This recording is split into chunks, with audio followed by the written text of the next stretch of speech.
I mean, AI is revolutionizing search, but maybe not in the way that a lot of people think it is. A lot of folks seem to think that consumers are going to stop going to Google and other traditional search engines and spend all their time searching for things on AI tools like ChatGPT and Gemini and Perplexity and Claude.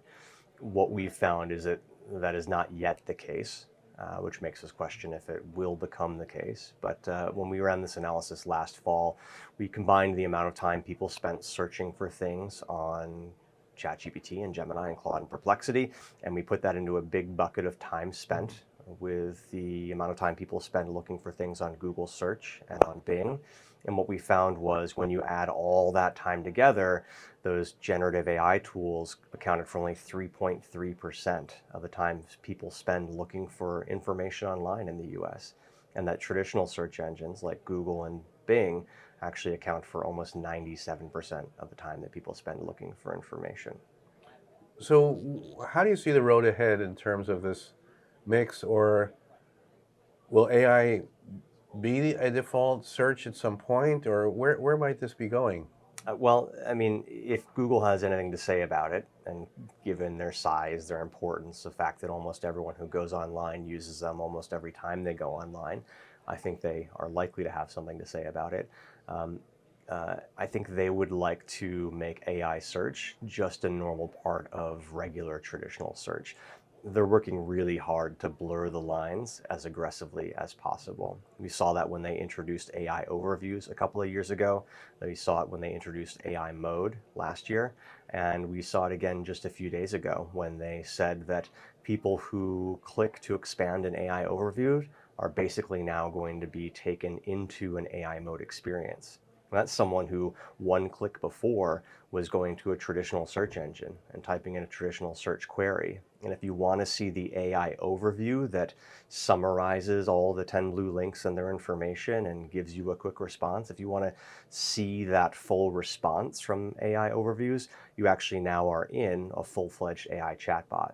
So that's how they're blurring those lines, and I think we'll see them continue to blur those lines. I think sometime soon they'll just be defaulting people into AI mode for some searches and some circumstances, and at that point consumers might question whether they even need to go to a separate tool like ChatGPT or Gemini. What do brands need to know about this new search world where AI is becoming more dominant? Search has been well established, and how is this actually changing the way that brands need to change? Yeah. So for brands, it's very confusing right now. I think a lot of them are trying to figure out how many of their users, how much of their audience is adopting AI tools for searching as opposed to going to traditional search engines.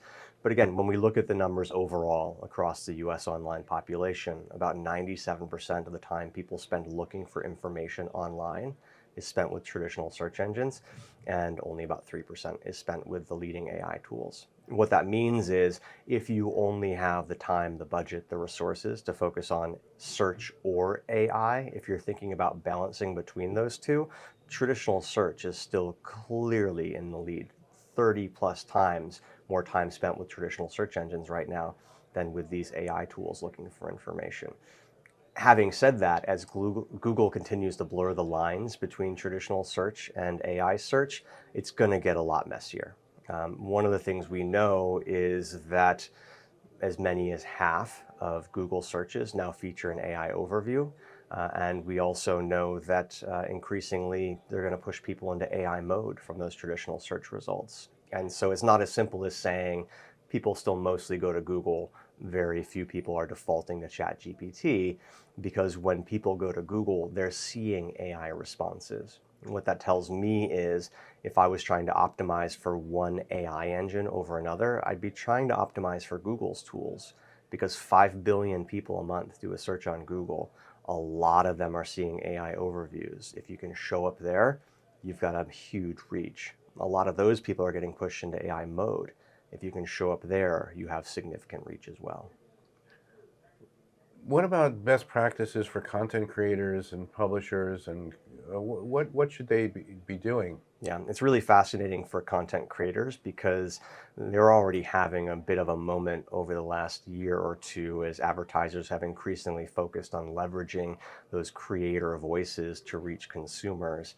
And perhaps surprisingly, the advent, the increased importance of AI as a search tool, again, whether it's ChatGPT or Gemini, or whether it's stuff built into search like AI overviews or AI mode, what we're increasingly seeing is that creators, peer conversations, and social voices are some of the most frequently cited sources of information within those AI responses.